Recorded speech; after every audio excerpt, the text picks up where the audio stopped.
always while I'm trying to keep myself warm, even though it is already warm, but I'm trying to just not get worse, but to try and get better, because, you know, God is so good. This was supposed to be worse than what it is. I had even a chest infection, but God was able, thank God for my husband, he got me to the doctors in time, and I was able to catch the infection, that it wasn't able to turn into a worse situation. So God is good all the time. Now I'm gonna read Isaiah 46 verse 8, and I was supposed to give you guys this from last week, but God understands and he knows all things, and he knows my situation, but this message was supposed to hit you guys from last week. I have a few other messages as well, but God is always good. Yeah. It's nice to be back doing what I love, which is making sure that all of you guys are aware and you guys are happy and you know what's going on at all times, physical as well as spiritually. All right, remember this. It says here in Isaiah 46 verse 8, remember this, and I'm going to be reading it up to 13. Remember this and show yourself, man, bring it again to me, O he transgressors. Remember the former things of old, for I am God, and there is none else.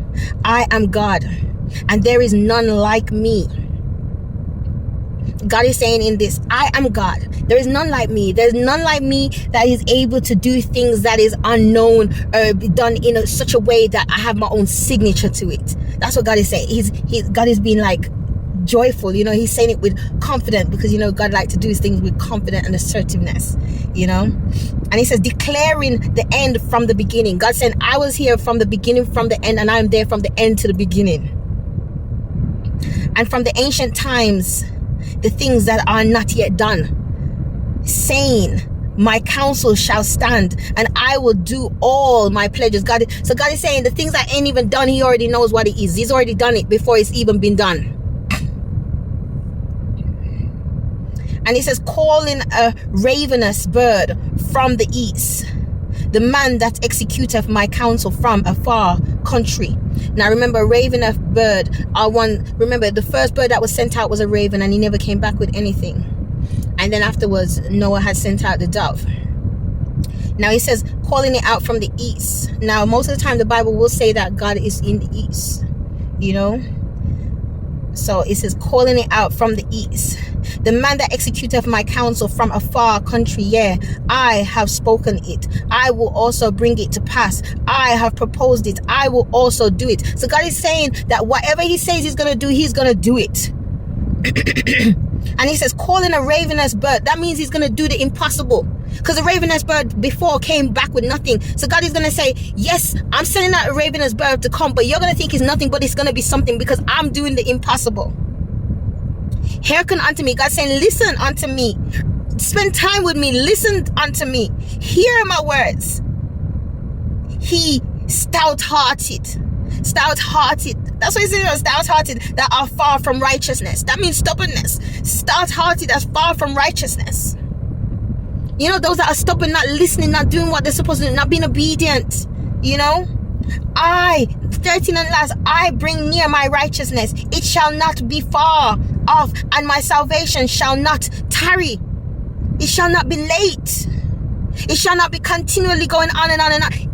It shall not. God says, I bring near my righteousness. That means my joy, my fulfillment. Everything that I said is coming unto now. It shall not be far off. It's not far away. And my salvation shall not tarry. That means my salvation shall not be going over. It shall just be. And I will place salvation in Zion. For Israel, my glory. In Zion, that's the place where God said. That's where the God abide. For Israel is my glory. My children are my glory. My peace is my glory. My rest is my glory. Right now, I'm seeing a vulture up there. You know, God ain't joking, you know. God ain't joking, you guys.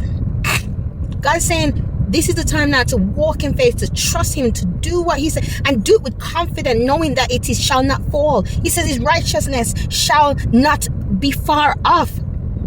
And he says his righteousness shall not be far off. And he says his salvation, his steadfastness, it shall not tarry. It shall not tarry, shall not be delayed, it shall not tarry. You know, so be steadfast, be firm, be strong, all right? and continue trusting on and continue doing what you're doing. I know right now a lot of us is getting a lot of different situations we're going through, but remember, we have to hold it down like how Job held it down, trusting and having faith in God even when he could not see anything.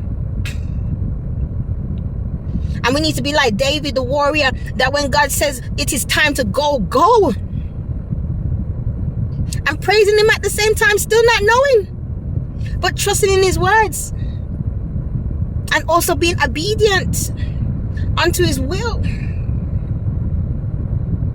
And being like Elijah, declaring and decreeing and calling blessing into our own life, not waiting on someone to do it for us, but calling it into being. And knowing that the relationship that you have with God, it has to be steadfast, it has to be firm, it has to be done. All right, stay strong and stay firm, everyone. Shalom, and I love you guys. All right, continue. I have some few other messages coming out, but I'll send it as I go along. I have to take my little time. Blessings, everyone, and stay strong. All right, love you guys like how Jesus loved you. Bye bye.